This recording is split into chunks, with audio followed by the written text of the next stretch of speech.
એક છે મુક્ત વિચાર જે છે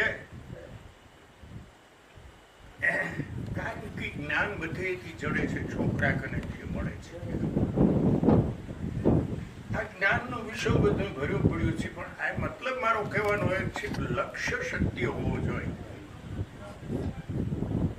લક્ષ્ય તો એક જ સત્ય છે, પછી તમે એને અલ્લાહ કો, ખુદા કો, યથોર્થ કો, પાર્થિક કો, બૌદ્ધ કો, મહાવીર કો, જે કઈ કહેવું હોય કહો, પણ આખરે તો બધા ગુણ તો સત્યને જ કહ્યા છે ને. તો આપણું લક્ષ્ય સત્ય હોવું જોઈએ. બાકી એવું પણ છે, ભાષા થોડી અલગ અલગ હોય. આ સંસારમાં પુસ્તકમાં લખ્યું છે વાણી પ્રકાશ.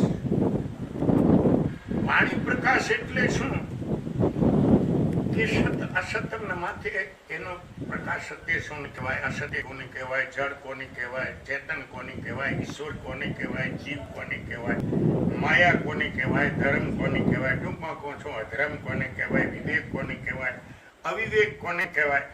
આના માથે જે પ્રકાશ પાડે એનું નામ વાણી પ્રકાશ. બધા વિશ્વ માથે જે પ્રકાશ પાડે.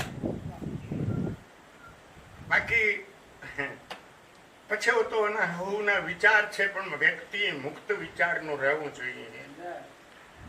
શાસ્ત્રોનો સંતોનો એ મત છે, સતને સ્વીકાર્યું.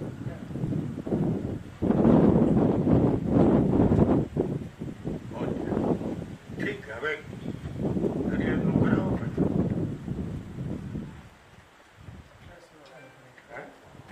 કે વહેલા કહેતા હતા થઈ ગયો.